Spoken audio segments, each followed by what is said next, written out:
ফলাফল ঘোষণা কৰিব।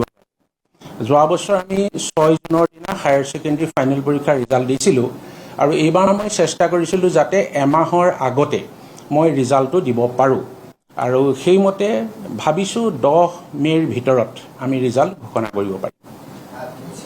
এইটো হৈছে 93 আৰু এই 93টা ছাবজেক্টৰ ভিতৰত আমাৰ 2টা কোৰ ছাবজেক্ট থাকে আৰু 91টা ছাবজেক্ট আমি প্ৰত্যেক ষ্টুডেণ্টৰ ইফাল সিফাল কৰিবলগীয়া হয়।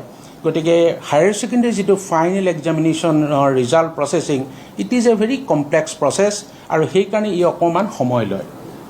আৰু মই এইটো কথা কেতিয়াও নাভাবোঁ যে আমাৰ ৰিজাল্ট দেৰি হ'লে ডিগ্ৰীত এডমিশ্যনৰ কিবা অসুবিধা হ'ব। আৰু আপোনালোকক মই পুনৰবাৰ কৈছোঁ 10 তাৰিখৰ ভিতৰত ৰিজাল্ট আমাৰ হ'ব। কাৰণ ভুৱা বাতৰিয়ে মানুহৰ মাজত এটা বিভ্ৰান্তিৰ সৃষ্টি কৰে। আনকি ল'ৰা ছোৱালীবিলাকে ৰিজাল্টৰ কথাত এই বাতৰিবোৰ পোৱাৰ লগে লগে তেওঁলোকৰ এটা অনিশ্চয়তাৰ সৃষ্টি হয়। মই ভাবোঁ যদি কিবা আমি কেছ ফাইল কৰিব FIR ফাইল কৰিবলগীয়া হয় মই চিন্তা কৰিম। এতিয়ালৈকে কিন্তু মই সিদ্ধান্ত লোৱা নাই।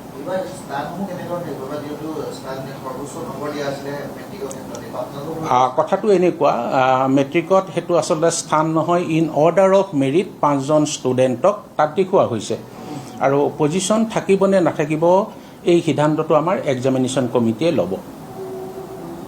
মই কৈছোঁ যে চেয়াৰমেনে সকলো কথা অকলে সিদ্ধান্ত ল'ব নোৱাৰে। আমাৰ প্ৰত্যেকটো কথাৰে বিভাগৰে কমিটি আছে আৰু আমাৰ এক্সামিনেশ্যন কমিটিয়ে যি সিদ্ধান্ত ল'ব it will be the final decision.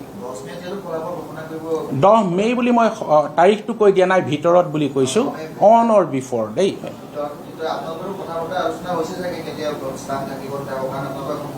আৰু না এই সিদ্ধান্তটো আমাৰ এক্সামিনেশ্যন কমিটিত হ'ব। তাৰমানে কমিটিৰ এপ্ৰুভেলৰ মতেহে